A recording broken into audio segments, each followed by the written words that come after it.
right, welcome to another episode of Piecing It Together, the podcast where we take a look at a new movie and try to figure out what movies inspired it. But today on the show, it's actually a special episode. This is not an episode of Piecing It Together.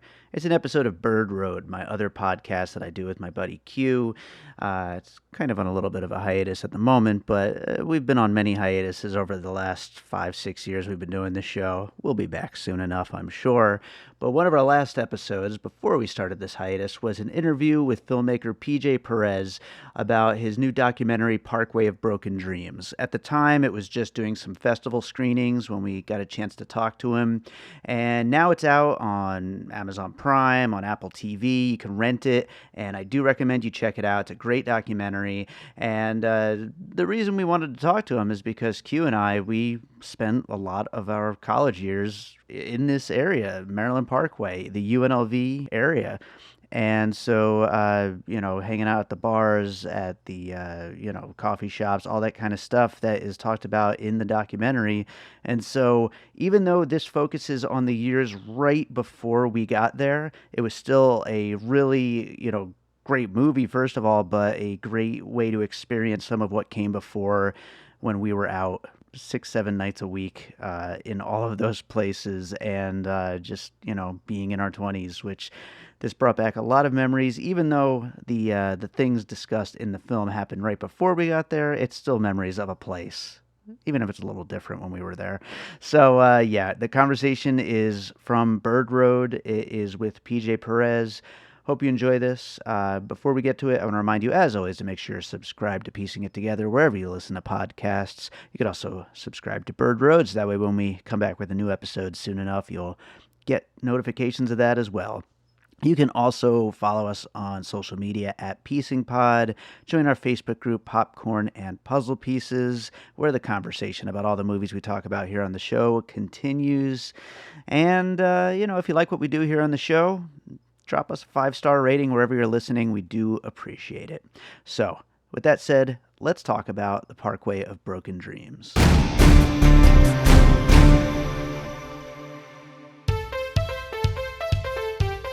Every day I'm hustling, hustling, hustling, hustling, hustling, hustling, hustling, hustling, hustling, hustling. I'm Q, And I'm Jewish Dave. and this is Bird Road. This is Bird Road. I guess we're back to the old style intro. You know what? Don't look too much into it. It's reflexive. I just jumped right into the comfort, comfort It's zone. muscle as it were. memory, huh? Yeah, muscle memory. Dave, back when you and I met, it was a summer of 1998. We were kids. We were babies. We were barely legal. But, Yeah. Like many teenagers in that era, we sort of defaulted, if you remember, to our own local college scene. And we kind of built what would become our most lasting friendships, including our friendship, and our most important relationships out of that scene, that like UNLV scene. And we were really lucky in that time. UNLV is not really, honestly, it's not much of a campus life kind of school. But in that moment, there were these sockets for us to plug into. This podcast, unlike most podcasts, you can actually trace this podcast's origin to a real moment in real space. And Bird Road is an outgrowth. We've talked about this before, of this organic arts culture that was in Las Vegas and centralized around the University District. We found some success doing our shows at these assorted local venues throughout the campus's closest arterial. And you and me, we've been doing this show in some form for more than 20 years, whether it's like dressed up as frogs on stage at, Tom and Jerry's, or whether it was, stealing copier privileges from the UNLV library. Like we've been doing this thing for like more than 20 years. Before 9/11, Dave.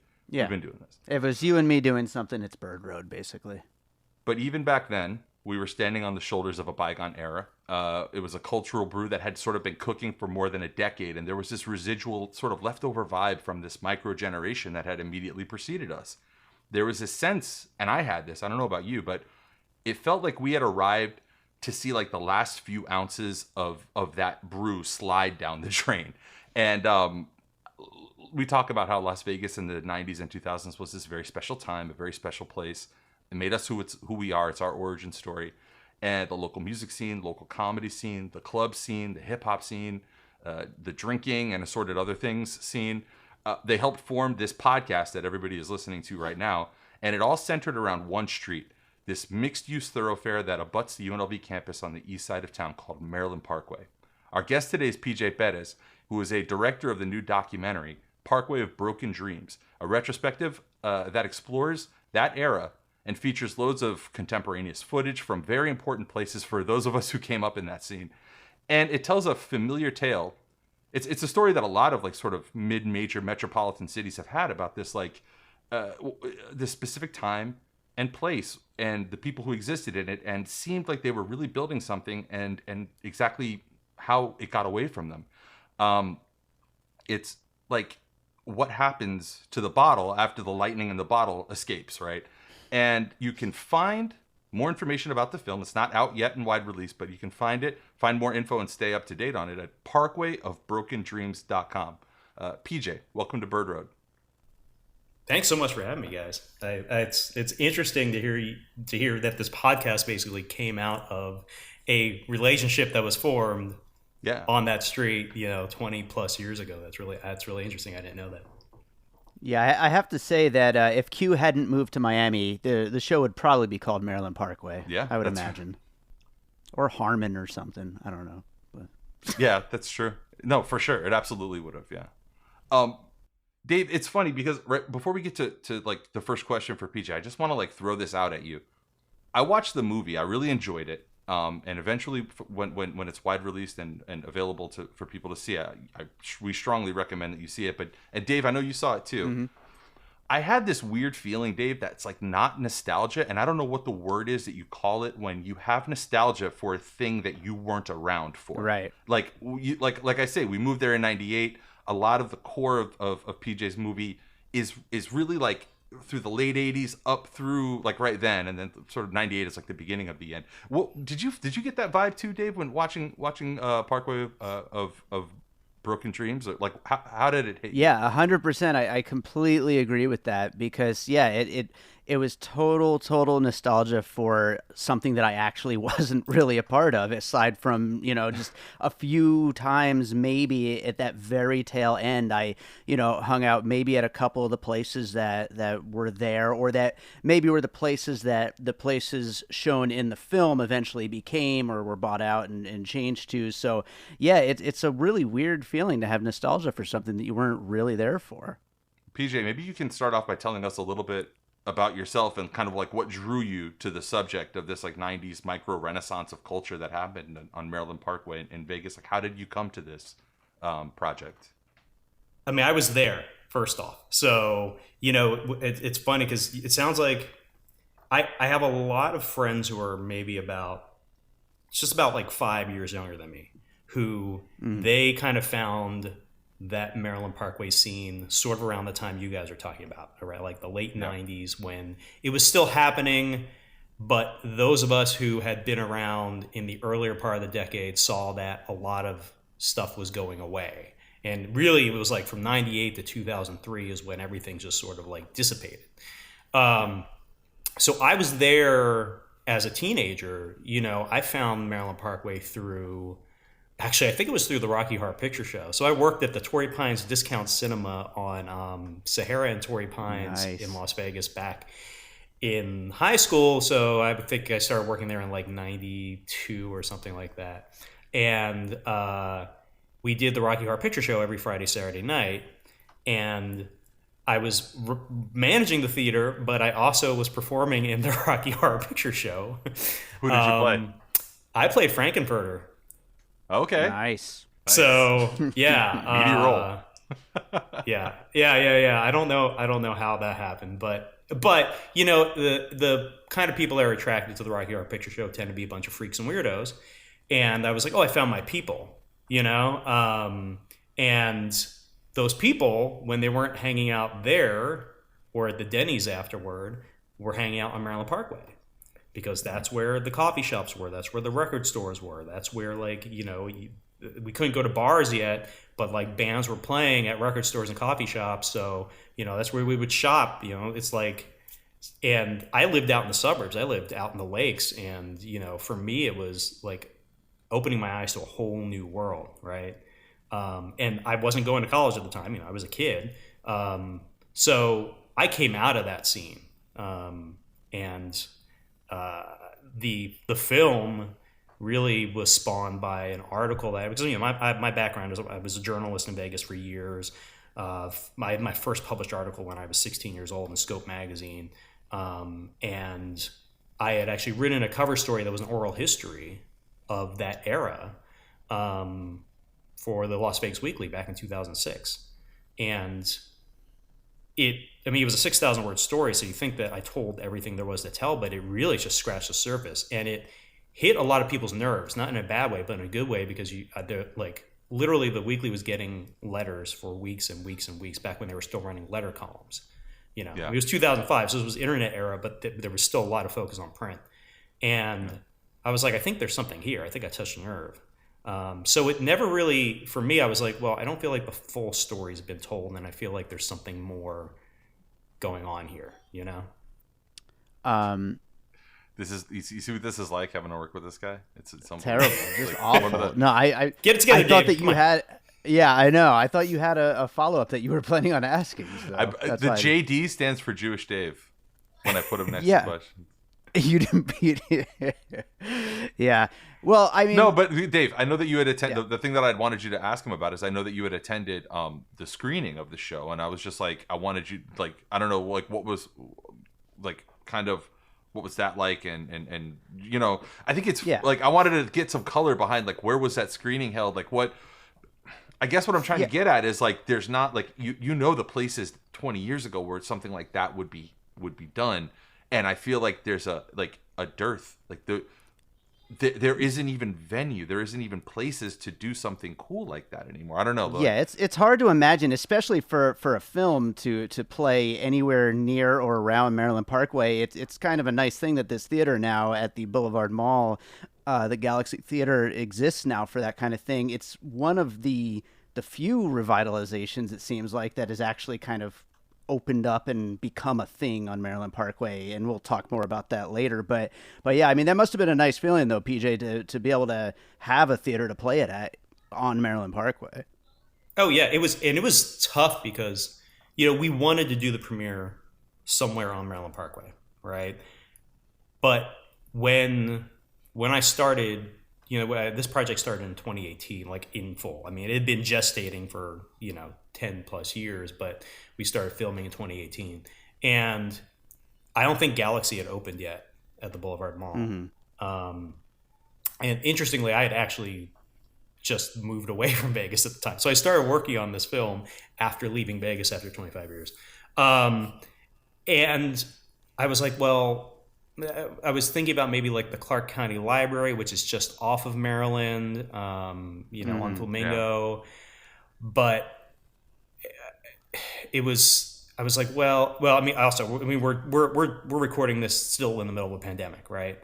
And the film, I mean, that's been part of the challenge with releasing the film is, this was supposed to be out a year ago, and everything went sideways in the world. Some things went sideways in my own life, and I was really waiting for it to be safe enough to be able to have a premiere where people could turn out in droves, basically, and that we could do it in a proper venue where, people could have drinks and like do all that stuff. And it just worked out that, that Galaxy Luxury Plus Theater or whatever that had opened at the Boulevard Mall opened a year or two ago. And they were, I mean, it was interesting to have it at that venue, because if anyone knows anything about the Boulevard Mall now, the Boulevard Mall is this really strange but sort of wonderful, like mixed cultural sort of touch. There's like a Zoot Suit store, and like you can get rims there, and there's like a sort of like kids quasi Chuck E. Cheese type of knockoff place. There's an aquarium. But there's also a Goodwill. And like it's a very strange place now, but it's a nice theater, and I mean, Dave, you were there, right? Like the people, we sold out, we oversold, and the people there were people I hadn't seen in 20 plus years there, and it was really like a reunion. It was weird. It felt like a weird kind of high school reunion or a college reunion, which that's the thing with the film, And that scene, when I talked to people and I did the interviews, one sort of common thread that kind of came out of that is, even though this was happening across from a university, it wasn't super tied into UNLV. There was a lot of people from across ages and demographics and backgrounds, some of whom were attending UNLV, but a lot of whom weren't. And yet it sort of felt like we were all going to this sort of informal, like, punk rock college together, And and those bonds that were formed, they've, lasted all this time, 25, 30 years.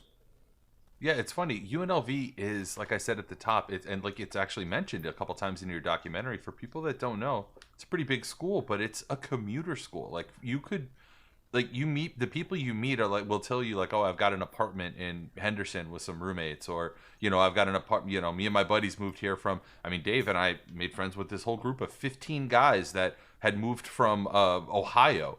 To half of them were freshmen at UNLV, but to your point, PJ, half of them were just guys that were just there to like I guess I live in Vegas now, I'm gonna join a band, like that, those kind of guys, and no intention of like attending the university. Dave and I went to UNLV, but it was like circumstantial to our experience. It just happened to be something we did, right, Dave? Oh yeah, absolutely. I mean, going to UNLV was just the next thing to do when I moved to Las Vegas, so that's why I was there. But otherwise, whatever, it was just a place to hang out. But I would say, something that was maybe a more cohesive organizing principle that you show in the documentary. It's actually, you have a section called Caffeine Culture, and I want to kind of touch on all of these outmoded things that are sort of extinct these days that existed and held people together back then, and are featured pretty prominently in the movie. The first one are coffee shops, right? That was sort of, I mean, like, I have very fond memories of Cafe Espresso Roma. I gotta say, like, I lived in Ashton Park Apartments when at my freshman year of UNLV, which is on Escondido, right behind Roberto's Taco Shop now. And spent a lot of time in Cafe Espresso Roma, and there was this really great memory I have where, like, I was supposed to meet my mom. I was 18 or 19 years old. I was supposed to meet my mom at my apartment, and I wasn't there yet. So she went to Cafe Espresso Roma, 45-year-old lady, and watched some of the poetry, and then got up there and read some of her own poetry. And these people were super supportive. These teens, these kids, these young people were super supportive and like applauded for her. And she left there like floating on clouds, and she loved it. It was this awesome environment, right? It was this good feeling. You didn't feel like walking into like kind of like a punk bar and feeling like a little on edge or sort of circumspect, and it felt open, it felt welcoming. And I don't know, I feel like caffeine and that caffeine culture, as you outline in one of the early chapters in the documentary, was super important, probably as important as the fact that there was a university there. I think it was the key thing. It was the glue. Like, there's a through line, and you probably don't want to talk about this, that KUNV provided the soundtrack, right? But the coffee shops, they were the clubhouses, right? And they were someone in the film says, I think it might have been Jeff Carter, he said it was a very living room feeling. And that was the crazy thing. Like, you wouldn't, like, yeah, people go to coffee shops today, like, but they usually go to study or work on their screenplay or, whatever. Like, you might meet a friend, but it's a very, like, pointed thing. I remember I would just show up. I would get off of work or, out of school or whatever, and I would show up as soon as Cafe Copio opened, like 4:00, whatever time it opened. It always opened late. And I would grab a table, and I had like a duffel bag because I wasn't cool. I didn't have like cool notebooks. I had like 3-ring binders full of just loose leaf paper that I wrote my poetry in. And this is the mid 90s, so we didn't have like things to electronically store our writing and whatnot. So I literally carried a duffel bag around full of 3-ring binders of all of my poetry and stuff and stories, because I would always reference previous work, so I wanted quick access to the previous work. Whereas now I'd go in my Google Drive and pull it up on my phone, right? Sure. And I would just sit down and, get a giant mug of coffee. I mean, these things were like bowl size, and they were like $2.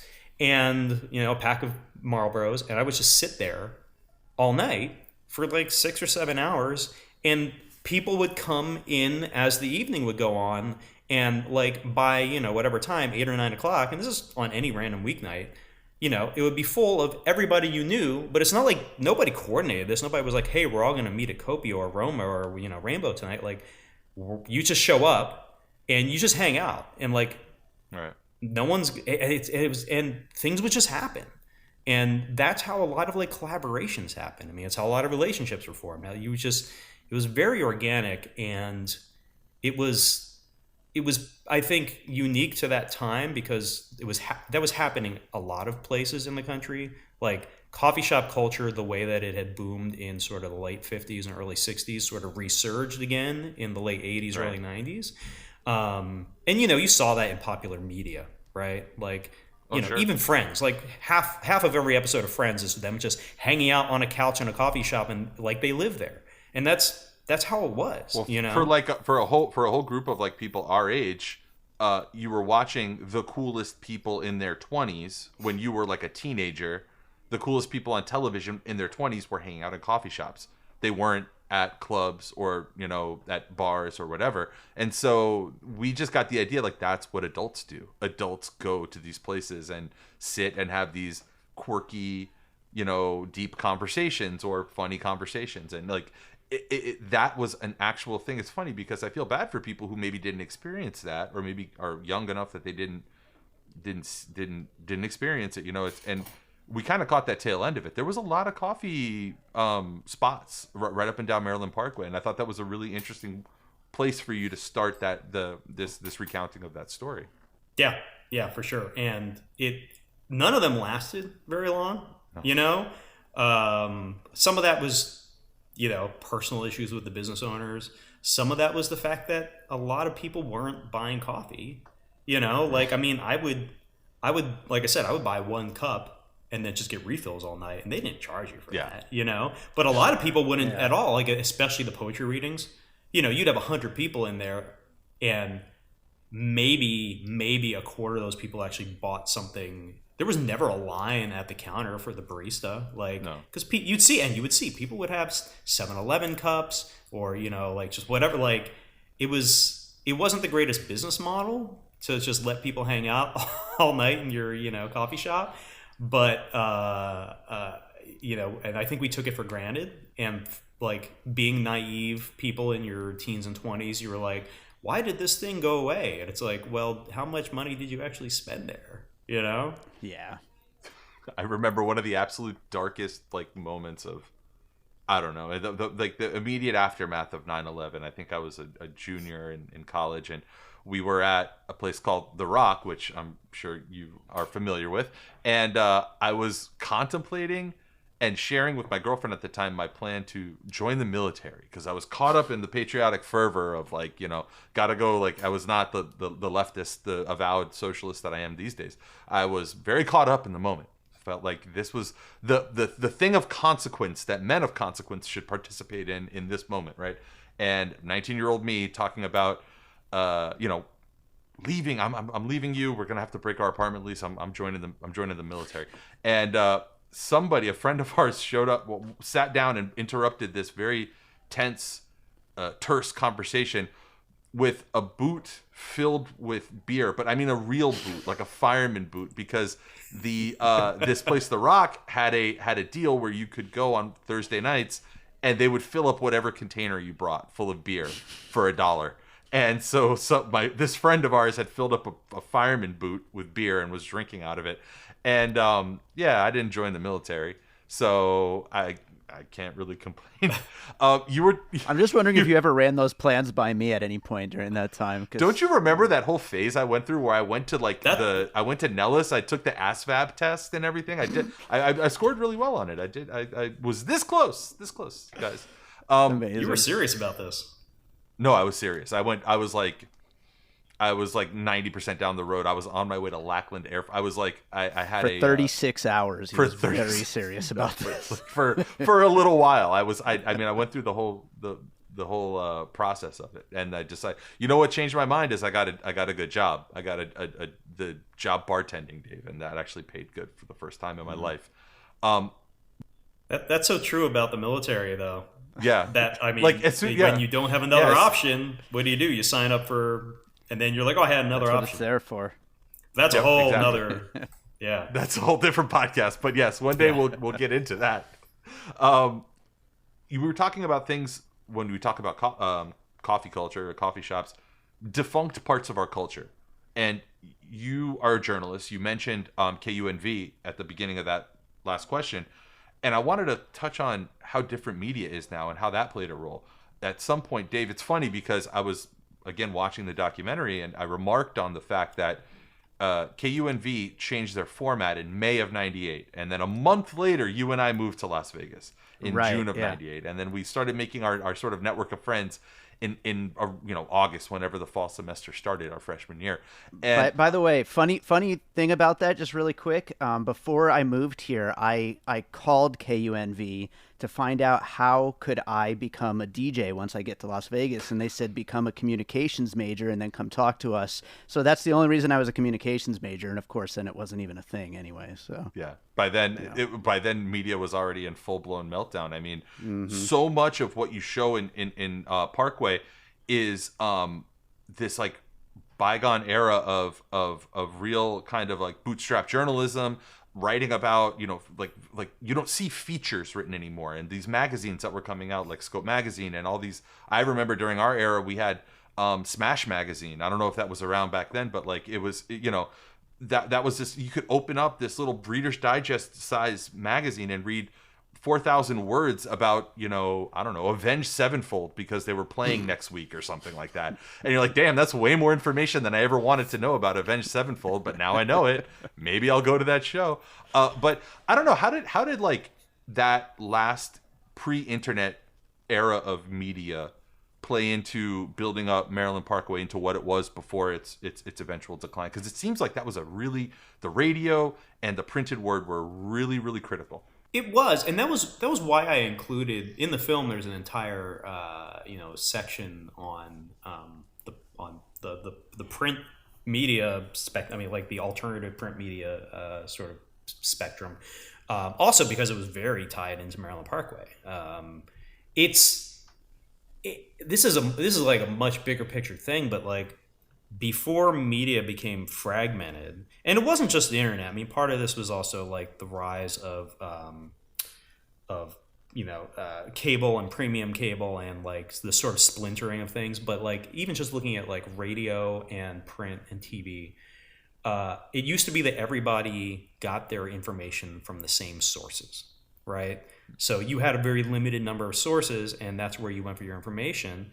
So that provided sort of another connecting point for everyone, and KUNV being like the preeminent college radio station of the time, and it played the stuff that no one else was playing, at least until kind of alternative radio started coming around in the middle of the 90s. But even then, there wasn't like that community aspect to it, right? Like it was just commercial radio. And it was weird because KUNV wasn't just a radio station. It was also an institution, and it had a physical presence on Maryland Parkway, right? It was, the studios were right in the old Student Union, right across from all the coffee shops. So like people would just go. There were some retailers that are former retailers in the show that said that they opened up specific. I can't remember if it was a coffee shop or record shop owner. It was Benway Bob. Yeah, exactly. Right, because right across the street from the record station, intentionally, there was intention behind that decision. Yeah, absolutely. And there was that, but it was also like it was the place you went to find out about who was playing where. And you were to win tickets to go see Nine Inch Nails, or there weren't websites with calendars, and there wasn't social media, and there wasn't anything like that. So like you had to pick up a weekly paper to find out what was going on, and if you didn't pick it up at the weekly paper, you would be at a coffee shop and you'd pick up flyers, or you would listen to KUNV. Because the mainstream radio stations at the time, even the ones that were playing like alternative music, quote unquote, it's not like they were listing off concert calendars. They probably ran ads for like the Thomas and Mack Center, and be like, okay, here's where REM is playing next, but like Right. all the sort of stuff at the Hunt Ridge Theater, or stuff that was happening at the bars or the coffee shops. Like the only way to find out about that stuff was either pick up a weekly paper, or listen to KUMB, or go to a coffee shop, or a record store, right? Like record stores and coffee shops are almost interchangeable in a way, because Again, Yeah. record stores are one of those. The third thing on my list of, again, defunct things. I think there's one record store employee in all of Clark County now, and it's Dave, and that's it. Yeah. And he's like the only employee left in all of Clark County that actually somebody who derives their income from working at a record store. That's like another kind of node of communication that doesn't really exist anymore. Node of community that doesn't exist anymore. We don't have any room on the counter for any flyers, so it's no good for anybody else. So. yeah, I mean, look, like record stores have made a comeback just in terms of like, here's a place for you to buy vinyl, because vinyl's made a comeback, but they're not community centers like they used to be. Like Right. even up through the mid 2000s, like even a place like Zia Records, like I would go to Zia Records, and you'd see I've seen so many shows there, like Jurassic 5 played there. I remember wow. seeing, I don't remember, like there's just like even after sort of like what we think of as sort of the post Napster era of music, like I feel like record stores still provided sort of a community space. It was really, and this gets touched on in the film a bit, and I don't mean to talk smack about social media, because I derive some of my income from there, but like, not that social media is going to come after me, but Careful. like the need to connect in public spaces doesn't really exist the way that it used to. People still do things. People go to shows, and people still go to they go to improv shows, they go to comedy shows, they go to poetry readings or whatever, kind of, if you can find them. But there's not the need to have to go out in the world. And obviously, in the last 2 years, there's a lot of fear about going out in the world. So if anything, it's reinforced the fact that like, hey, we can all exist without ever seeing each other, which isn't really that healthy of a thing. And I'm not a Luddite by any means. Yeah. Like the fact that we're doing this podcast, that you guys are able to, we're not in the same room. We're not even in the same city. We're not in the same state. Right. And that's great. But, if I walk into a coffee shop, where I live now, it's just a bunch of people staring at their screens, and I'm going there to stare at my screen, and we're never going to talk to each other. Whereas back in the day, like, yeah, I might go to a coffee shop, I'd be sitting there writing for a while, but then I would like get up to go get refill and then talk to whoever was in line next to me, and then next thing you know, we're probably forming a band, which was the thing that literally happened, So I feel like those opportunities for sort of connection and collaboration don't really exist anymore, and I don't know if there's an appetite for them to exist anymore. I don't know if the new generation cares about that or knows about that. Yeah, it's like that appetite is being filled by the virtual experience. I mean, I see it happening like only in the last month or two have I been really paying attention to TikTok as an app, right? Like I've been kind of consuming some media on there, and I see it happen, and I see these things that turn into pretty creative collaborations between people who are pretty creative and maybe in the past would have met each other in a coffee shop, or maybe more likely never would have met, because they're, like you say, across the country. So you celebrate it in one hand, but then it really does come at a cost. It came at a cost of that organic in-person community that just isn't there anymore. Dave, I know you had a question about the like musical aspect and sort of like the bands that were fostered in this era. Yeah, I mean, music and bands are like they run through everything in the documentary, because that's, of course, just like the central thing. Like you said, with the coffee shops and record stores, music runs through all of that. Obviously, we had, some breakout bands from Vegas, the Killers, Panic at the Disco. But were there any during that time that is explored in the documentary that you thought maybe were going to break out and didn't quite happen? I mean, I guess it depends on your definition of breakout, right? I mean, around, I think maybe right before that time, and this is the thing, the documentary focuses on a very narrow part of the Vegas scene in the 1990s, right? Because it's about that culture that formed on Maryland Parkway that was very, very specific. But it was also part of a larger scene that was happening in everything: music, poetry, art. You had downtown sort of starting at the end of the 90s, but you also had things happening in all sorts of places, right? One of the bands that really blew up in the second half of the 90s locally was 12 Volt Sex.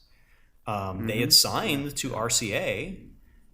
They had put out a record, and they were given no marketing support, and the record just fell flat, and they were, they had probably played some shows at the cafes and stuff, but they were kind of a bit more of like a pop rock band. So, when the House of Blues opened up and those sort of venues, they were playing at those sort of joints.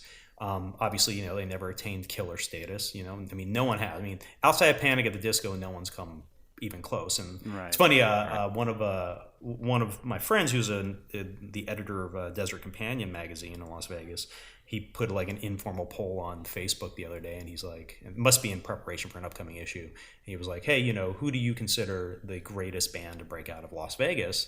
And people all had their opinions, but I was like, it's kind of inarguable. Like, just if you look at sheer numbers of record sales, Grammy nominations, just, notoriety, duration, it's the Killers by a far leap. And then, Panic at the Disco behind them.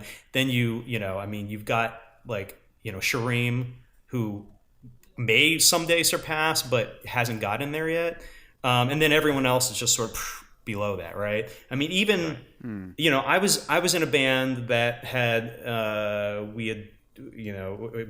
was in a goth band called Morgana Athena, which was very popular in the area in the early 90s. And at some point in the kind of late 90s, we had signed to a Triple X subsidiary, and nothing came of that. We thought, okay, our next step is we're going to put out a record and go, and bands fall apart, right?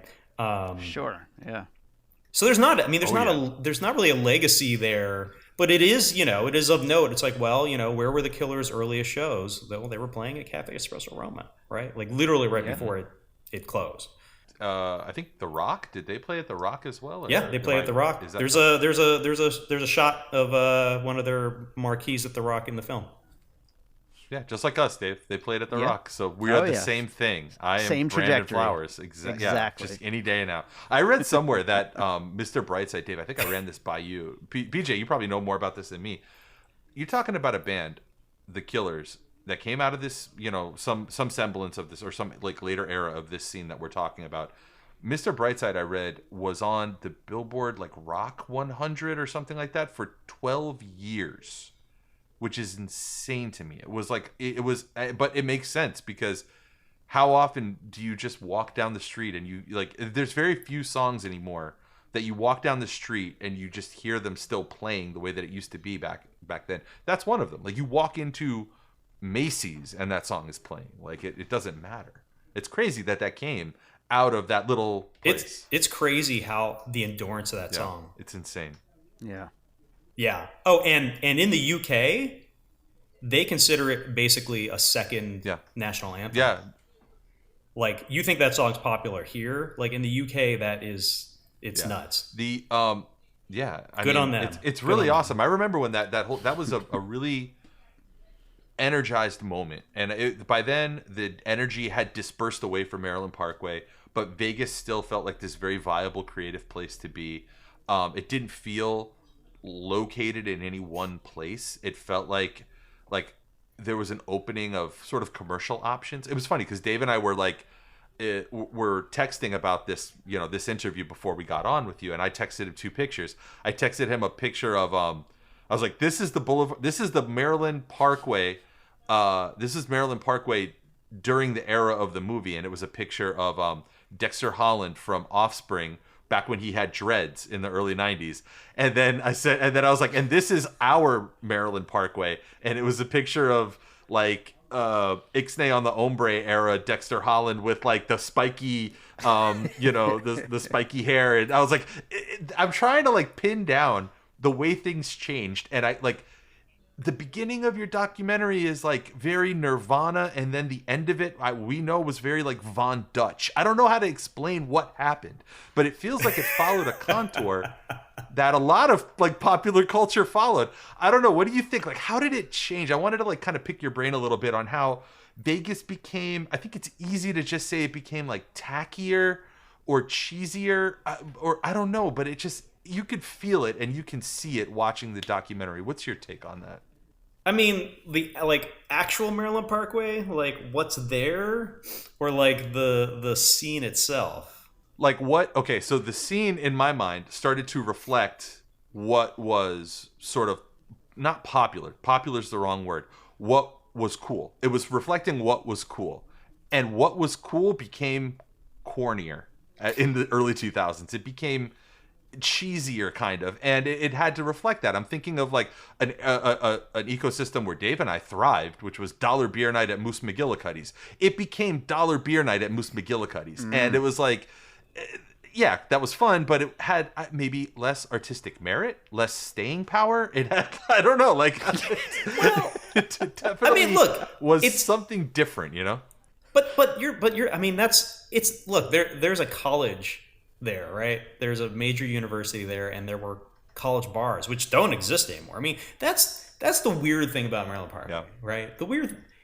So this whole thing is fascinating to me because I professionally was a journalist, but in college I studied sociology. I double majored in journalism and sociology, and as a sociologist, it's fascinating to me because it's really a microcosm of what was happening nationally, right? You had this adoption of what was once underground into the mainstream, and then you had sort of I guess a lot of people would say bastardization of it, right?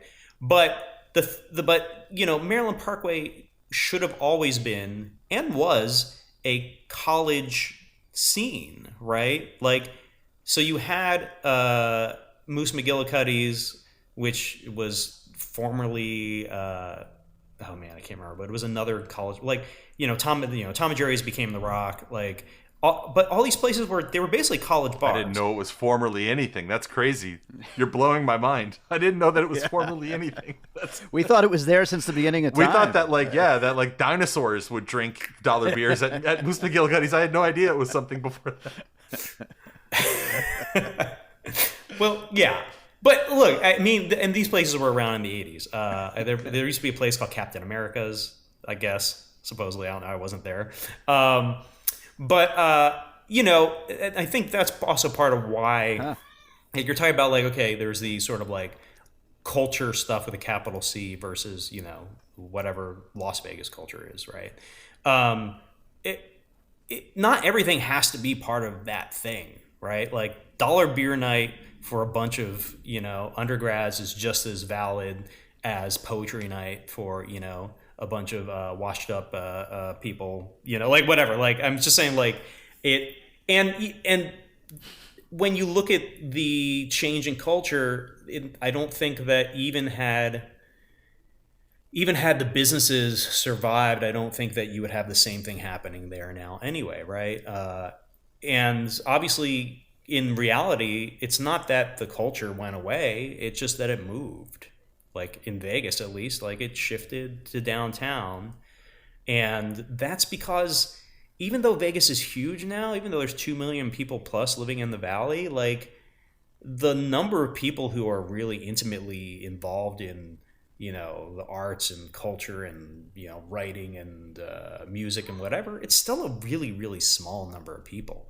And a lot of it are the same people who have been, like, I think about Jeff Carter, very good friend of mine. He's in the film. He came up in that scene. He was an assistant editor at Scope magazine. He was one of the first writers at Vegas.com, back when it was actually a content website before it became a travel website. And he leaves town for 10 plus years, goes to Seattle. He comes back, and where is he now? He's the senior editor at the Las Vegas Weekly, which used to be Scope Magazine. So like the same guy who was editing Scope Magazine, 25 years ago, is now just editing its, kind of its progeny, right? Like it's just a good example of how, as much as things change, they don't. And I kind of like, I was a quasi mover and shaker back in the mid 90s, and then I kind of was again in the in the 2000s, and the only reason that's changed is because I left town. Otherwise I would still be spearheading like concerts and music festivals and publications and whatever. Like it's just it's a very small pool of people, and I don't think that once you start moving locations that there's enough people to support all multiple locations in Vegas. It's funny. I'm thinking of this bygone era where you used to be able to get 3 fat, robust, 100-page plus alt weeklies. Along with Las Vegas Weekly, you could walk out of any Subway, walk out of any McDonald's, and there was a box for Las Vegas Weekly, Las Vegas City Life, and the Mercury. Las Vegas Mercury, I think it was called. I forget, but I loved it. It was awesome. I think of you mentioned Jeff Carter. Jeff Carter's writing. I remember in 2003 he had this series that was called iZombie, and it was just about a complete fantastical, gonzo, I think 3 or 4 piece series in the weekly. That was the thing that got me into the idea of being a journalist. And I was like, oh, I didn't know that you could do this too, that you could be a reporter and report and also write some shit like this and just get people to publish it. And within a year and a half after that, I was working at the Herald. I went from selling cell phones to being a reporter at the Miami Herald partly because of that, and it was just, I don't know, man, it was like an era that you can't really, like you said before, you can't really duplicate it. Dave, I know that when we talk about duplicating it, you still live in Vegas, so you had this question that we were going back and forth about of how could something of merit be rebuilt? I don't know. I'll let you ask it actually. Yeah, I mean, and it kind of goes along with what you were just saying, PJ, about how the culture still exists. It just kind of moves around, and there's no kind of centralization of it anymore. But and assuming there is such a thing as a post-COVID world, we still have social media. We still have all the other things that kind of got in the way of that. What do you think has to happen for things to centralize again, to actually have places where people kind of congregate and hang out the way that they used to? I mean, I think there has to be the will for it, honestly. It's the places are there. I mean, go downtown Las Vegas. Downtown's great. Downtown's been great for a while, but I had kind of a different perspective leaving for a few years, and then I used to go even when I moved away from Vegas, because I'm not that far away. I'm 250 miles away. I would come back at least once a month for either filming or for work related stuff or whatever. So the progress and changes wouldn't be that evident, but because of COVID, there was a good year and a half that I hadn't been in Vegas, and I came back a couple of months ago when we did the premiere in October, and I was just going down Main Street, and it's just it's wild how much more stuff. I mean, there was already a bunch of stuff there before, but there's a comedy club there. There's a new music venue opening. There's there's so many microbreweries. There's just and they're not it's commerce. It's restaurants and bars, and unfortunately the arts district isn't much about the arts anymore. I mean, you still have the Arts Factory, and there's still galleries and studios, and I can't really speak to how strong the community is around that. I can tell you, I was involved with First Friday from fairly early on. The founders of First Friday, they were all, we were all friends. We all came out, it came out of the same scene or whatever. And I noticed over the years how it changed from being something where, a community of artists and art supporters would get together once a month to it being a street festival, right? Like an attraction. Yeah. But that's common everywhere. I mean, I live in Orange County now in California, and in Santa Ana, which is where the county seat is here, there's a old downtown there, and they have an arts district there, and they do a First Saturday thing, and it looks very similar to First Friday. It's there's break dancers, and there's some live music, and there's some tents on the street, and there's a couple galleries, but it's mostly people going to restaurants and bars and things like that, right? Yeah. And then the rest of the during the rest of the time, there's not a lot going on there. I just don't know that people need that anymore. And this is I've been doing screenings, so we've been sort of treating the rollout of the film sort of like an indie band doing a tour, right? We're like, hey, we're going to come to LA, and then we're going to come to Portland, then we're going to come to Seattle, and we're going to go to these places, and we're going to 50 people are going to show up, and we're going to sell merch, and then we're going to move on to the next town. And we do Q&As, the reason I want to do that was so that I could be there to do Q&As, and we have people who live in those respective towns who are in the film, appear on the panel. And a question that keeps coming up in these Q&As is like, well, could that happen again on Maryland Parkway? Specifically, not somewhere else in Vegas, but, and my answer is why?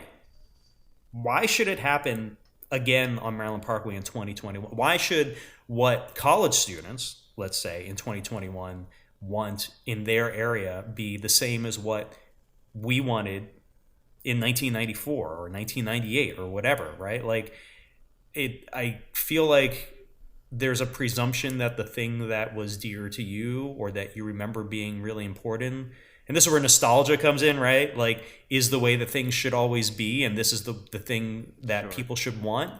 And I'm not, you would think a guy who just made a documentary about, a scene that happened 25 years ago from his youth would be very nostalgic, but I'm not at all.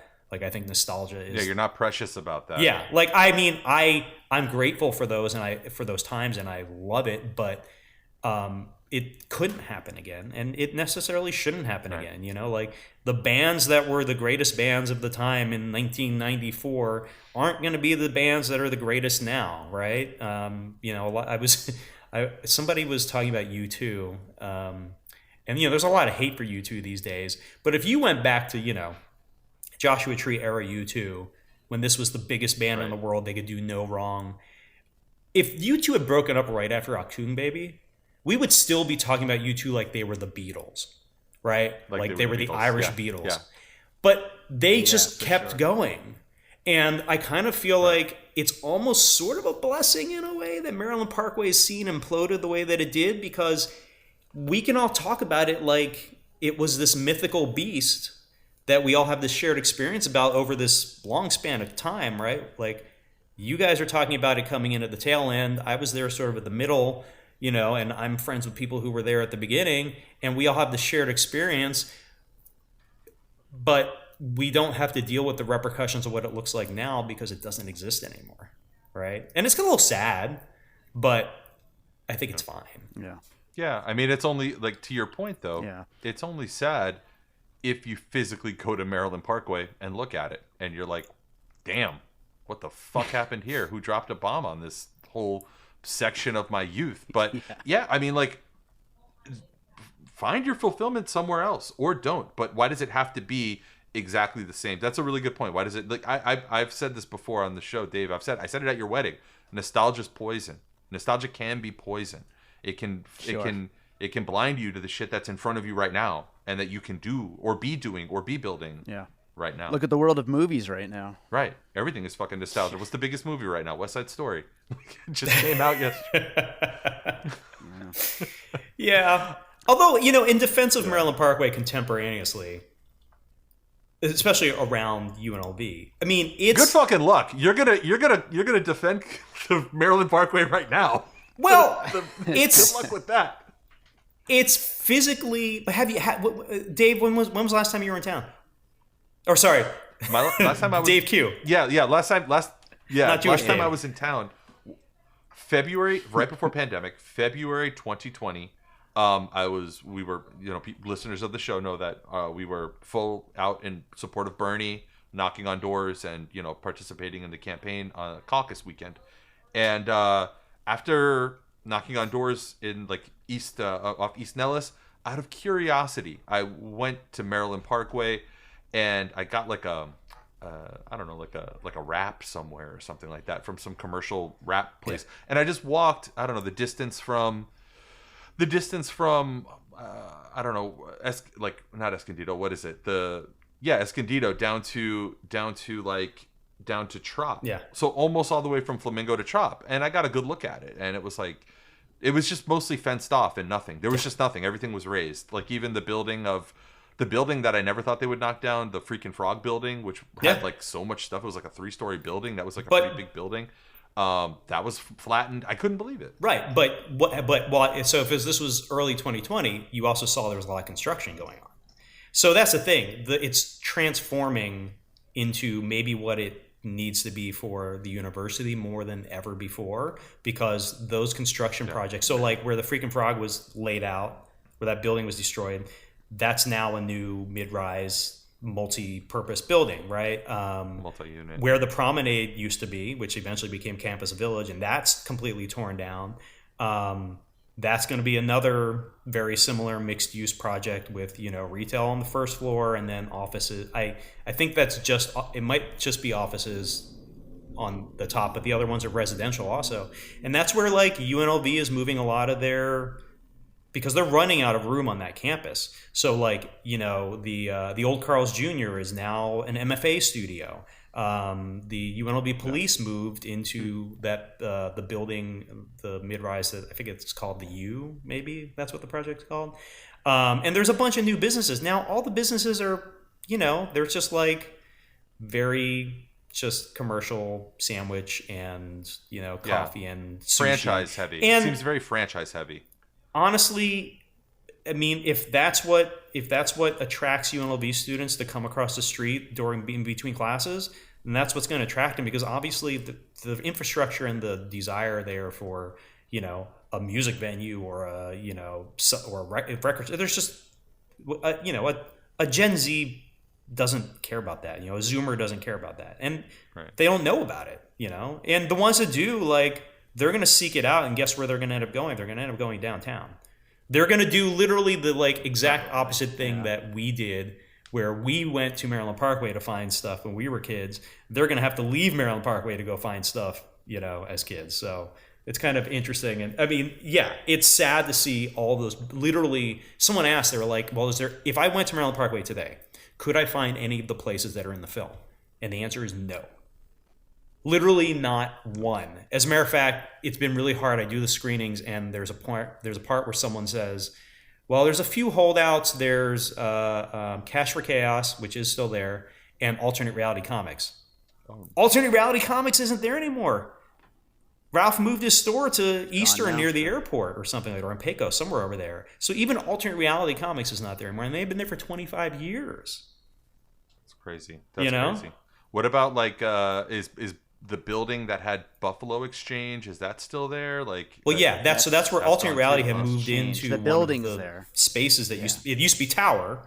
That was all that Tower. L shape, that corner, yeah. Yeah, so it was Tower took, it was just like 6,000 square feet, and then that got broken up. It was Buffalo Exchange for a while, and then it was a dispensary, and then Alternate Reality Comics had like 2 pads, and they're gone now too.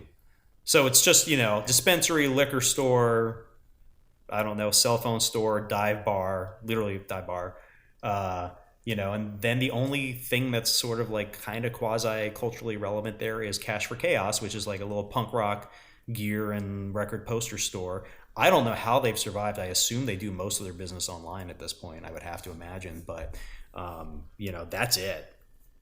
That's crazy that they're still there. I was going to Alternate Reality Comics before I moved to Las Vegas, when I would spend the summers with my grandparents in Vegas when I was in high school, when I was maybe 13, 14 years old. I think I would go there. I have memories of buying books there. That's crazy. Look, we're going to transition. Now we're going to put you on the hot seat. So far, we've been giving you the time to like answer the questions and talk about this pretty awesome documentary that we've had a lot of fun watching, and I watched 2 times. But we are going to turn the spotlight around and quiz you and test your bona fides. See exactly how much you know when we bring you outside of Maryland Parkway. Okay, this is a game that we put together, Dave and I, called Vegas Venue Trivia, the Beyond Maryland Parkway edition. For this challenge, we are going to test you by giving you.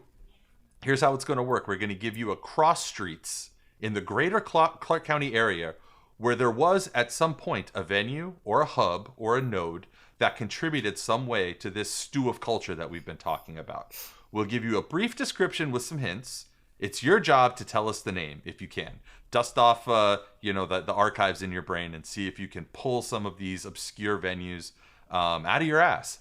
Some will be easy, let's say, and some will be maybe a little bit more difficult. For example, if I were to tell you, this is just the sample problem, okay? So this one's going to be super easy. If I were to put you on the corner of East Naples and South University Drive and tell you to go pop some trucker meth in the parking lot, meet up with me for a night of video poker, rockabilly, and refreshing shots of ass juice, where would we be? Double Down Saloon. Very easy. Okay, so you got the game. You know what we're doing here.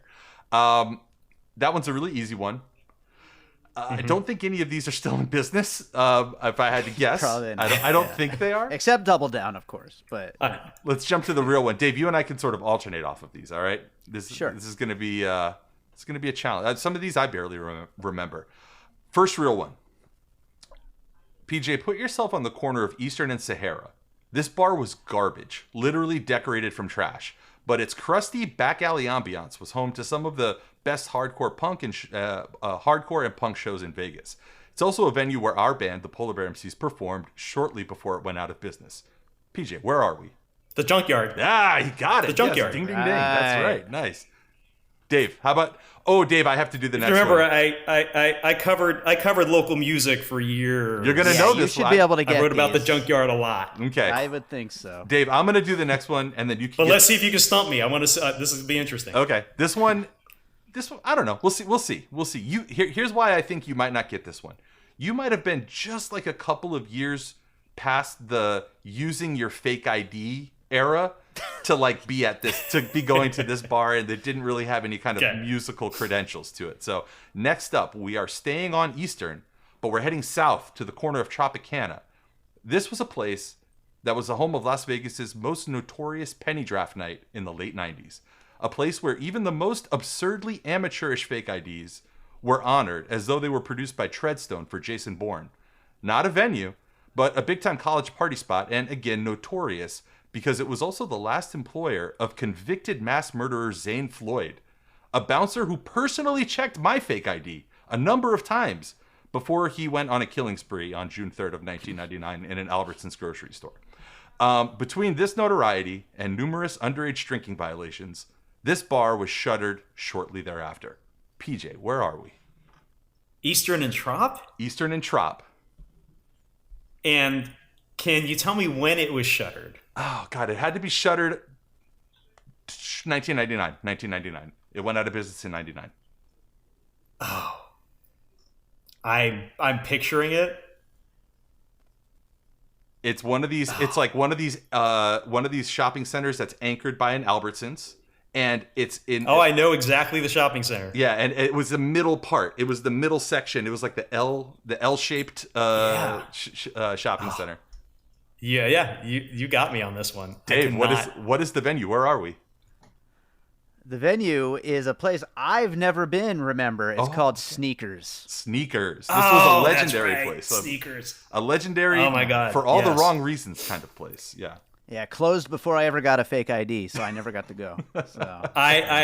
You were correct. I never hung out there. But I could picture it. Like I knew exactly where it was. Because I mean, most of the time I lived in Vegas, I lived either around Maryland Parkway or on the east side of town. So like, It wasn't far from there. Yeah. Dave, no, not at all. You got the next one. All right, I'll take the next one. Okay, so we're going to go a little bit more upscale with this one. Less trucker meth, more uncut Colombian raw. Less ass juice, more pimpin' hoe balls. On Fridays and Saturdays, your average UNLV student probably couldn't afford a night out at this freestanding mega club mainstay on Las Vegas Boulevard and Harmon.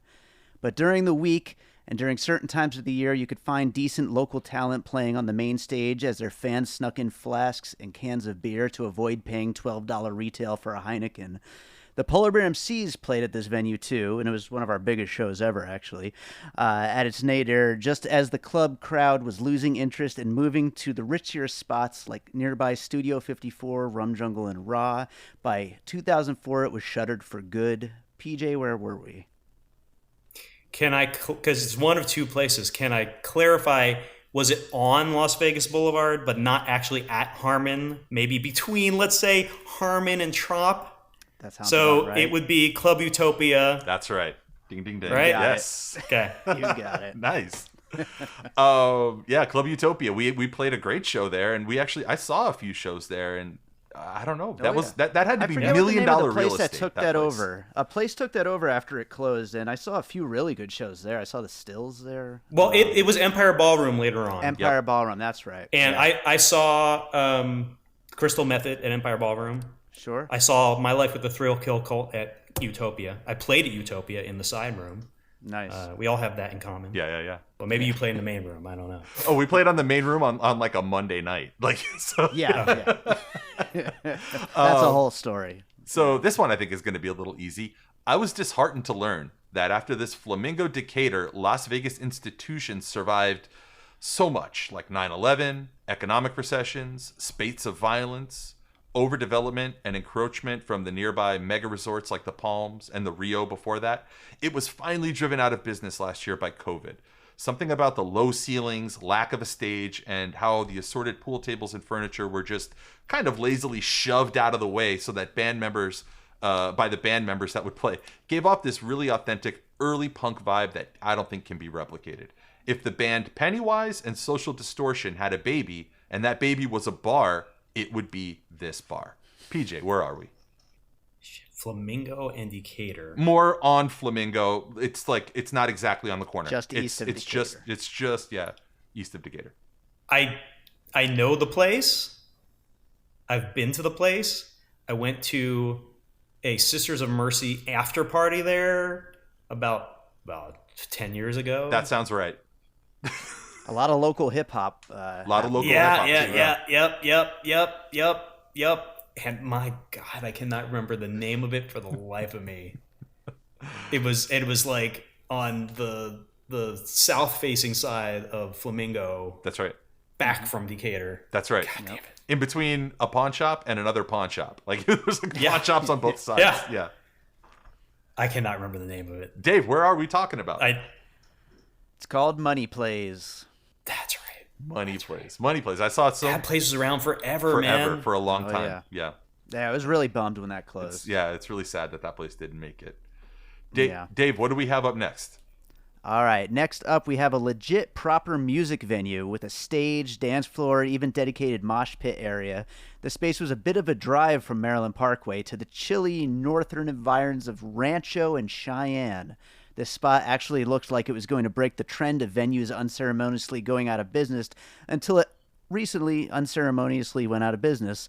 You have 2010 written down here, but I feel like it was later than that. Was Q. it really? But, Okay. I'm sorry. My sourcing, that might be apocryphal. My sourcing was 2010. I was already gone. It changed names. I changed names, so maybe it changed names at the time, but didn't close entirely. Okay, yeah. You're talking about the possibly Cheyenne that's what it Saloon. is. That's right. Right? Of course. Boom. Got it. Absolutely. Yeah. Yeah, it had later. It became something else, and they were playing a lot. They had a lot of metal bands playing there. Yeah, definitely. But I had played there back in the day, and they would just put on shows. You'd be like a ska band, a punk band, and then like a grunge, like all back to back. It was It was that kind of place. I could be and wrong. very late, Q. very late, very I late. think the last Polar Bear MC show. That was our there, last like show. as a full group. As a full group, yeah. That was Right, our last yeah. show as a full group. After that, we started Okay. the process of attrition, like All various my members. little side projects. Yeah. Now we're getting to the good stuff, PJ. We are in a strip mall on the corner of Decatur and Lake Mead. That's probably, for you, that's probably enough. Today, all that remains of this historic Vegas off-strip music venue is an off-brand Mexican restaurant that actually looks pretty good based on the photos I saw online.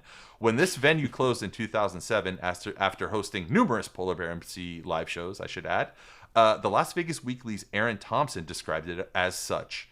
Besides tales of drunken mayhem involving food fights, baby powder, midgets, onstage dumpster diving, strange fistfights between bands, and violent and bloody black metal shows over the course of the bar's nearly 26 years, this venue also represented a place where Vegas's once vibrant punk past was still encouraged to grow, regardless of the era. PJ, I think you know, but where are we? I know the venue. This is another spot where my memory is terrible, and it's right on the tip of my tongue. It was a really cool place. It was very cool. It was a very cool place. A very cool place. I know. PJ, I'm telling you. Remember what the PJ, I'm telling you, it was a very cool place. It was. Oh God, the Cooler Lounge. There you go. The Cooler Lounge. Thank you. I was trying to think of what the last thing I saw there, what I went there for. I feel like I was there for a battle of the bands, and I might have actually been judging it because I always get, when you're a journalist, you always get invited to do that kind of stuff. Yeah, they rope you in. Aaron Thompson was one of my proteges. Oh, nice. We had to bring him in. That was some good prose that he had on that day, that the Cooler Lounge, which was a place that we played at a lot. He's a great writer, man. Yeah, he's good for sure. So yeah, I think we have Speaking two more. Of Battle of the Bands. Yeah. Speaking of Battle let's of go the to Bands. the next one. Yeah, go ahead. So if you lived in Las Vegas in the 90s and 2000s and didn't feast on the nightly bounty of horny tourists that populated this cliche-ridden but nonetheless delightful hybrid club venue on Paradise and Convention Center, brother or sister, what the hell were you doing? This is also a place where we won a Battle of the Bands as the Polar Bear MCs. You didn't even have to. And then it went out of business, of course, shortly after. You didn't have to say the location. Yeah. Just horny tourists was enough. It's the beach. That's right. It's the beach. Absolutely. I will never forget. We still have a great photo of. I don't know if you remember. I'm sure you do remember the huge LED sign that they had outside that they could program with visuals, and we have 50-foot tall picture of Polar Bear MCs up there shining over the over Paradise, and it was that we took in Rock and Roll Billy's garage. That's right. Yeah. I didn't know that you were the Polar Bear MCs.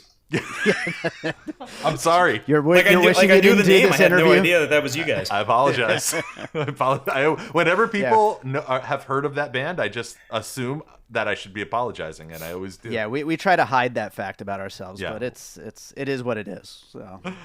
So this is our last entry, and I think that you're going to nail this one. Okay. This is one that is right up your alley. So here we go to our final entry, the granddaddy of them all. At least as far as the Las Vegas local music scene went back during our era. In the mythology of our time in Las Vegas, this was the spot. This was where every band dreamed of playing. It wasn't the biggest. It was never the nicest, but it was where you wanted to play.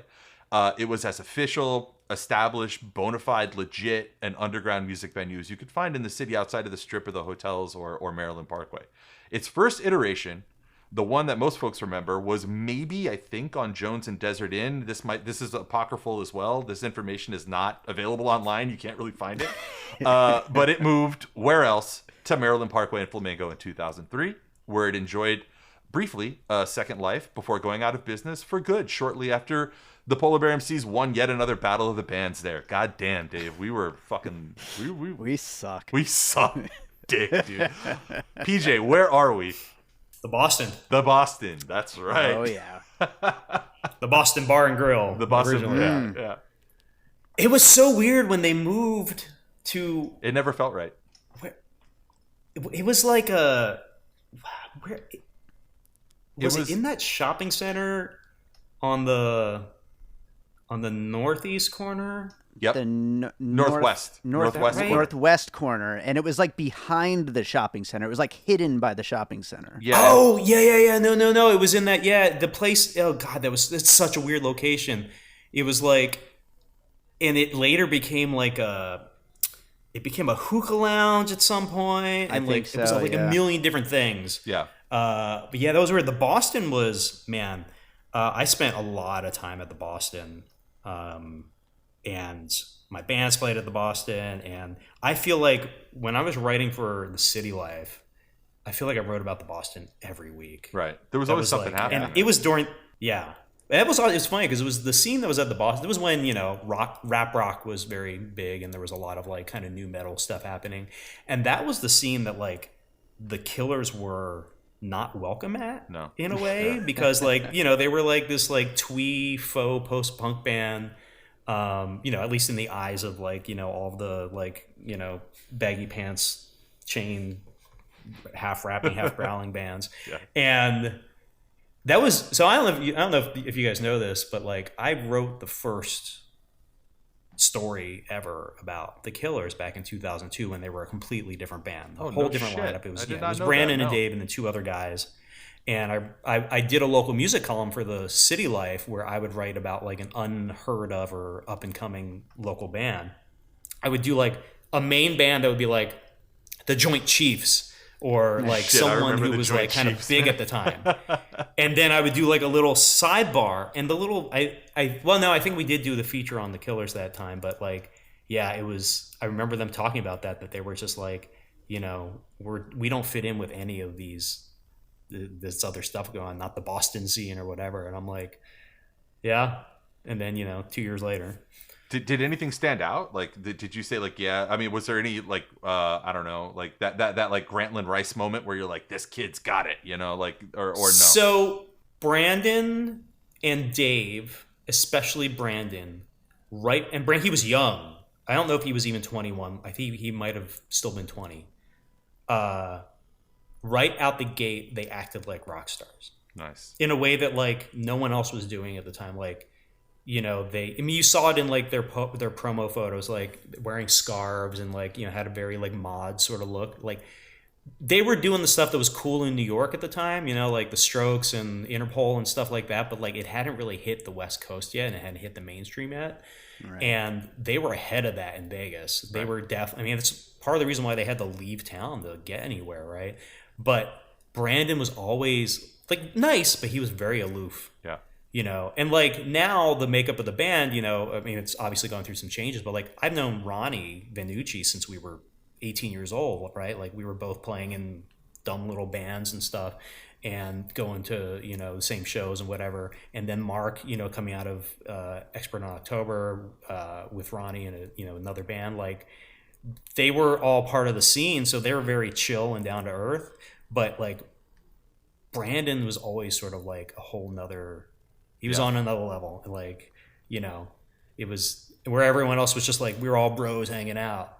These guys were kind of purposely, I think, a little bit set apart. And I think that's eventually you see that in their sort of ascendance. That's interesting. That's interesting. Yeah, because for like in that little insular world of the scene, the quote unquote scene, in that time, we didn't know about them. Like, I mean, like they weren't. It wasn't like, I don't know, Dave, who was like somebody that like Vandalay Industries or something, bands that did they weren't very great. They weren't good at all, but like really, but they were great at kind of, I don't know, like we were good at Clockwise. Yeah. Like we were great. Clockwise was huge at the time.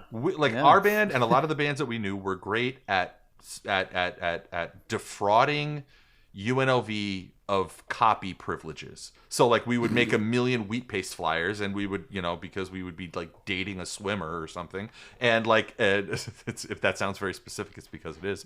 And, and like, okay, so like you'd see 1 million Polar Bear MCs full flyers all over Maryland Parkway. And with the Killers, it was so funny because a couple years later, they're the biggest band in the world. And people are like, oh, they're from Vegas. And we're like, really? From Vegas? Oh, okay. You know, and it was very strange the way but it sounds like they had their own plan or their own trajectory that they were going after, and they weren't really engaging in that local scene so much. It was more like they were hunting bigger game. I don't know. That's kind of what it sounds like, but I think that's interesting. Kind of, yeah. I mean, and they were playing at like places like was it? Oh, I forget what there was a bar over in the Fruit Loop that was mostly a tranny bar. Was it Free Zone? Free Zone. Huh? Was it Free Zone? I don't know. Maybe it was Free Zone. I don't know. It was one of those places, but they would play there and like they would do their own thing where they could be more like dramatic and sort of like put on like a show that was different. But yeah, I mean, it was funny. Like I remember when Ronnie joined the band, I saw him at Cafe Espresso Roma. So he was still going to UNLV for his like master and percussion or whatever. And I was like, hey, I heard you joined the band. He's like, yeah. And then I hadn't seen them for a year after that. And no one heard anything from them for a year. Yeah. And the next thing we know, they're doing like a showcase show, and they're getting signed to Island or whatever. And it was like, they literally just like dropped off but that's a weird Vegas thing too. Like Panic at the Disco, these kids played one show. They had played one live show, and then they've got the record deal through Fueled by Ramen, and the next thing you know, they're on tour. Right. And I talked to those guys, Brandon and all those guys. Like, there's a lot of Brandons in the A lot of Vegas Brandons, music yeah. scene. Or I guess That's he's what we were Brendan. missing. Brendan, you're Yeah. right. I would talk to them when they were on the road, and they, like, the first time I talked to them on the road, they were just in a crappy little van, and then the next time I talked to them on the road, they have an entire fleet of trucks because they're moving their stage set up, like, and that all happened in the span of a year. Right. It's just interesting how that sort of happened. The last thing I was going to talk to you about, because I think that you won our game. You got the majority. We did stump you a couple times, but you clearly know your shit. So you stumped me clearly on one, and then my faulty memory screwed me on the rest. Yeah. the only other thing I was going to bring up and actually throw it to Dave. Do you remember this moment as we talk about like the way that things might, I don't know, ever recover? And I guess it's like kind of careful for the false starts or the false trends or whatever. There was a moment in Vegas where it seemed like the coffee shops were going to be replaced by like smoothie and yogurt places. And do you guys remember this weird moment where there'd be like, we played 2 smoothie shows. We played 2 shows at 2 different smoothie places. What the fuck? Yeah. What the fuck was going on there? I feel like that was a uniquely Vegas thing where it was like, you know what are the next venues? Fucking yogurt shops. And it was. Do you By the way, that thing? one show that we did at, I think it was called Smoothie King, fucking one of our biggest shows. Oh, like rule. we were It was playing like to a 1,000 sea of people people showed up to see us. It was insane. But you know what? Like, it was. You know what? It's funny, but that I don't think it was just smoothie shops. It was like, I remember playing a pizza joint in like the sort of like late aughts, and then they were doing these shows that there was this like, remember the hot dog dinery place? kind of place that was on Eastern at the 215 next to this movie theater. I forget what it was called, but like they were doing a bunch of shows at this place that was just basically kind of like a counter service diner. Like, I feel like what had happened was all of the venues shriveled up. Yeah. Especially all ages. This was the thing. All ages venues All ages never venues in Vegas shrivel were a up, yeah. thing. But like, and usually, Yayo Taco on Maryland Parkway became the place to go for shows. It was a taco shop. Yeah. But, that was where you went to go see punk shows and metal shows, and they would do like, all sorts of different stuff. We walked You're into so it- right. We Yeah. played at a place called Doggy Style Hot Dogs that was right underneath Espresso Roma, where Right. Espresso Roma used to be. Yeah. We played there, and then we played at that smoothie shop that cleared out the entire parking lot in Maryland Parkway, and I'm sorry, not Maryland Parkway, in Summerlin, way out off Yeah, of that like was in Summerlin. I don't know, Tonopah or whatever, or not, or Tenaya or whatever, and 1,000 teenagers showed up. 1,000 like 14, 15-year-old kids showed up to watch these dudes, including in their 20s. Echo, who might be the next big thing out of Las Vegas. It looks like. Yeah. He loved us back in the day. So yeah, you're right, and that goes back to your point about the energy just kind of dispersing into like all the venues closed, so every random ass place just became a semi venue. Like it just was like, oh well, we've got 20 square feet of unused tables. Let's just put a stage there instead, or not even a stage. Let's just ask people to just stand there and perform.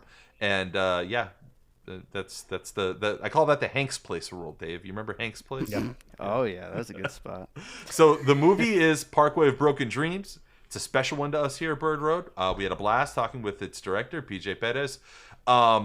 And you can visit parkwayofbrokendreams.com. Stay up to date for when you'll be able to actually, see the show the show yourself. Keep an eye out. Follow them on social. Follow PJ on socials for any future showings that might be coming down the road.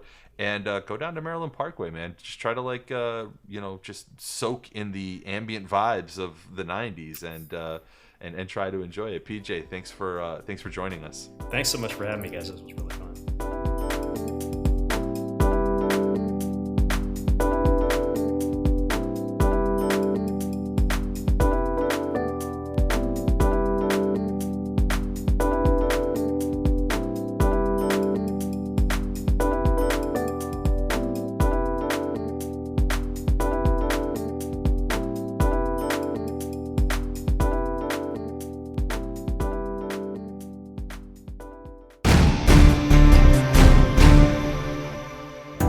I'm Josh Bell. And I'm Jason Harris, and we co-host a podcast called Awesome Movie Year. Each season, we take a look back at an awesome year for movies, which is every year. We deep dive into these specific years, and we pick out why they were such great years for films. We go over the biggest hits, the biggest flops, the best pictures, some personal picks, some cult classics. Years we've covered in past seasons include 1994, 2003, 1977, and 1984, and we've got all of film history to look forward to. So check us out at awesomemovieyear.com or wherever you listen to podcasts. All right, so I hope you enjoyed that conversation from the Bird Road podcast with PJ Perez. Again, make sure you go rent the documentary, Parkway of Broken Dreams, and make sure you're subscribed to Piecing It Together wherever you listen to podcasts, and make sure you're subscribed to Bird Road wherever you listen to podcasts. And if you like what we do here on either of these two shows, drop us a rating, review, and, all that stuff. 5 stars is nice. We're on all the podcast apps. Wherever you listen, you can drop us the review, and we do appreciate it. You can also follow us on social media at Piecing Pod. Join our Facebook group, Popcorn and Puzzle Pieces. And also, don't forget, we do have a Patreon, the Produced by David Rosen Patreon, where I post bonus and advanced content from Piecing It Together, from Awesome Movie Year, and from my music career. Lots of great stuff there. You can check it out. It's patreon.com/bydavidrosen. Consider subscribing. It would be nice. Yeah. So that was fun reminiscing about the days of Maryland Parkway. I still drive down there every so often. I was there for the screening of Parkway of Broken Dreams. I try, whenever I'm going anywhere in that general vicinity, I try to just drive down Maryland Parkway, even though I don't stop anymore and I don't hang out down there that much. But, just being in that area brings back memories, and it was really fun to talk about. So speaking of the Maryland Parkway area, I usually try to pretend like my comedy rap career never happened, and I don't bring it up much on this show, mainly because I'm a 41-year-old man, and being a comedy rapper is, it doesn't reflect kindly on me or any of my friends who are involved with it. But you can't talk about our time on Maryland Parkway without talking about the Killa Korpse Gangstaz, a.k.a. the Polar Bear MCs, my comedy rap group that performs a dozen times a year, roughly, from 2002 to 2006, mostly in that Maryland Parkway area. So I'm going to close this out with a song from the Killa Korpse Gangstaz, a.k.a. the Polar Bear MCs. This was from our debut album, I Hope You Melt, which actually about 5 years ago we put out a 15-year anniversary special edition release of it, which is just so ridiculous. But yeah, this is a song called Who Got the Mothafuckin Crack Rockz. Hope you enjoy it. And I'll never speak of this again on the podcast, but this is the perfect time to play it if I'm ever going to play it. So hope you enjoy it. We'll be back with more Piecing It Together real soon. Storytelling, which is gory selling spells. Amaze, crack cells, keep it in a paper bag so it doesn't smell. Well, how many rocks would you like, Mike? Man, I got no money, you can just have my life. Man, get off your knees and stop begging and give me your little sister's bike. This shit'll make you feel like you're a stereo. Even though you're bald, you'll think you look like Howard Stern hopping in Mariah Carey, yo. Here we go. Karate Olympics, my only fans are twin chicks. MC Random got a donkey's tongue tied with its French kiss. We chill in the gorilla habitat. It says we got crack on our doormat. Can I borrow some money? Why, Pat? MC Random's in jail for eating the neighborhood cat. Fucking my skinny ass with a wombat. Then she shit on my mouse. Splat. Ooh, that's so nice. Man, that ain't true. Who got the motherfucking honky tonk bluegrass style? I do. Who got the motherfucking crack rocks? I do. Yeah. Who got the motherfucking crack rocks? I do. Who got the crack? It's like rapping and killing fools at Killa Korpse that doesn't lack. Random Jewish shade, but as hot as MC, bitch, that's a fact. Underneath Christmas tree wreath, wider than Pee Wee's teeth. Crows flying by, shot from the sky. Harmonity's better than NSYNC. Bye.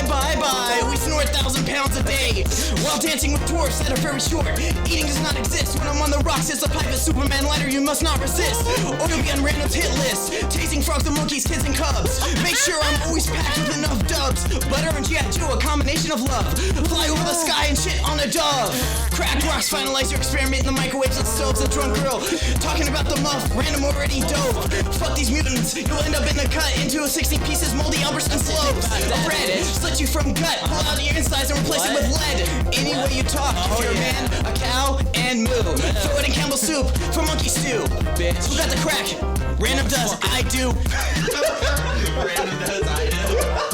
Who got the motherfucking crack rocks? Do. I do. Yeah. Who got the motherfucking crack rocks? Do. I do. Yeah. Crack rocks, buy 'em and sell 'em, that's my game. Jewish David Skeleton TV, one and the same. Insane motherfucker writing hot gangster tracks. Killa Korpse motherfucker, what you know about that? You don't know shit, motherfucker, so just stop being silly. If you want for a recording, you can touch my willy. Samurai Sam knows the game, stab you with my sword. Come talking that shit and we'll pull your cord out the walls of the halls of the house where you were raised. When your mom heard my verse, you know she was truly amazed. Many love our shit, and the haters are only few. Who got the motherfucking crack rocks? I do. Who got the motherfucking crack rocks? Do. I do. Yeah. Who got the motherfucking crack rocks? Do. I do. Yeah. Spell slurpees and calligraphies. Who got the motherfucking crack rocks and herpes? Spell and speak and sing raps. Dookie braids and kindergarten naps. So cracked out, we're smoking crack out of our hands, yo on. Here's a plan, I'ma fuck you in the ass until dawn, man. Acclaim MCs, playing video games on our knees. Polar Bear Services, Jewish Dave curses his. Fuck, bad luck, I'm his best rapper and I suck. By 2003, we'll be doing college shows with Puck. Who cares? Fuck a bitch and come in her hair. Spooky MCs, haunting your house, beware. Don't stare, my furry hair will scare ya. Fuck a hoe named Joan in the navel and call her Sarah. Mandolin MCs, rapping from our knees. Partying in Paris with Penny Hardaway and Pepe Le Pew. Who got the motherfucking home-baked white rocks? I don't know, I do. Who got the motherfucking crack rocks? Do. I do. Yeah. Who got the motherfucking crack rocks? Do. I do. Yeah. Who got the motherfucking crack rocks? Do. I do. Yeah. Who got the motherfucking crack rocks? Do. I do. Yeah.